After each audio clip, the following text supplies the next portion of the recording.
Welcome back to my channel. So today I have with me a t-shirt.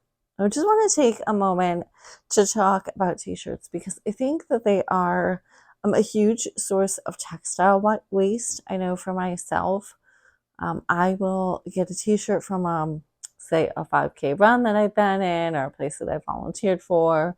Um, Something like that, or vacation Bible school. I have t-shirts from like teaching class, and then you get a t-shirt just for like that week. And though it's nice in theory for everyone to have the same t-shirt, as far as like a sustainability perspective or a waste perspective, when t-shirts are so specific that they're only for one thing, they can often go to waste. I mean, I will sometimes wear a t-shirt out for a jog, but on a regular basis, these t-shirts start to just collect in a pile because I don't like having a high collar. I don't like big baggy sleeves that come in a t-shirt, and there are ways to alter them. So for this particular shirt, we want to bring the neck down to here and make it a lower scoop. And additionally, I had started cutting off the back band already, but my client wants it to be much narrower. And so I'm glad that, she's aware that I want this t-shirt to be saved and I like it. So that then the alteration will make it so that she can wear it. And additionally, I did already do the shortening of it, and I'm going to show that later in the video. And for this one, I'm going to be able to use the length that I took off the bottom to actually form the collar. So here you can see the t-shirt before it was altered at all, with the original neckline fully intact. And here is a close-up of the stitch that I did on the hem, which I used with my necking machine. And just remember that when you are doing a hem on a t-shirt, you're going to want to use some kind of stretch stitch, whether you have a fancier machine that had a stitch like I have, or if you're going to be using a zigzag stitch.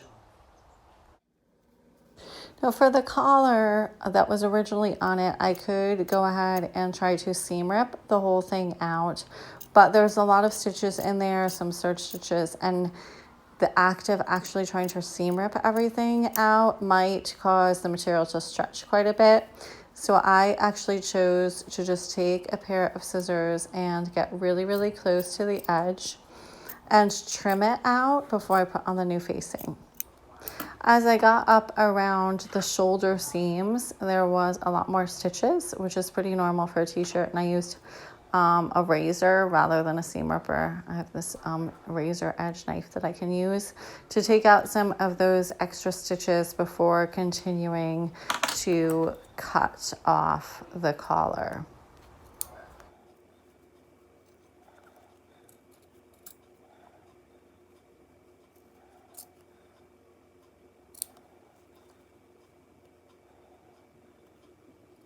I'm going to line it up at the shoulder seams and fold it like this so that I'm trying to make a flat for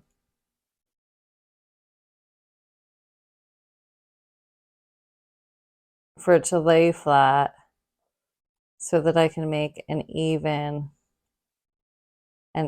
curve. And so this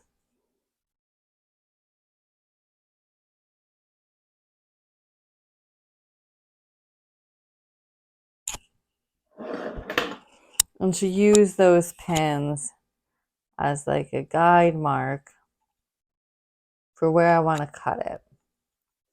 So I'm going to go like this. So this is the center front, and just snip that out.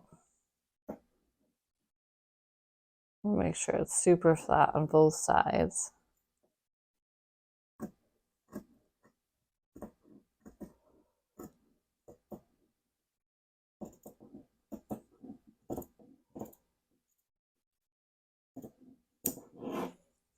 Okay.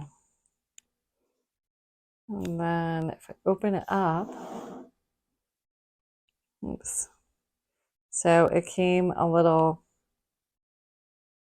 more like a V. So I'm just going to gently curve this.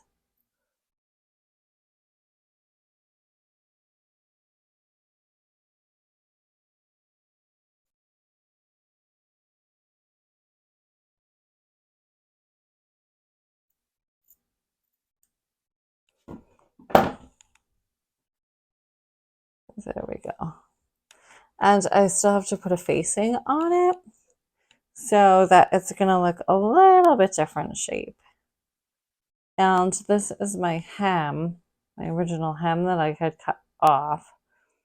So I'm going to go ahead and use that by folding it in half and trimming it to make it a facing. So in order to do a facing, here I have it, I'm laying it like this right along that edge and basically pinning it there. Now, for me, because I've been doing this for a while, I don't usually pin the whole thing on because I find it easier to do as I'm stitching, but you can go ahead and put it all on. Now, the one thing that I like to do is you just want to put a little bit of tension on your facing, because remember, this is a wide curve, but then as it comes up, you want it to pull together. And so then give, like, because this is a knit fabric, it has that give. So you want it to be a little bit smaller on the neckline so that when you turn it over and you have that smaller circumference, it's not going to gape at the neck. So I went ahead and stitched on the edge, and as you can see, it wants to curl. So one trick to that is to just put little snips here, and it eases the tension. But what you want to be really careful is that you're not cutting through the stitch line that you already made. And this will just help it lay flatter. And of course, we're going to go ahead and top stitch it down, which top stitching is just the definition of what it would mean. So we're turning the whole facing under so that all the seam allowance is going to turn down. And they're going to top stitch right along here. So it has a nice finished look. And then over here is where my two pieces met, and I have all this extra, because that's from the bottom.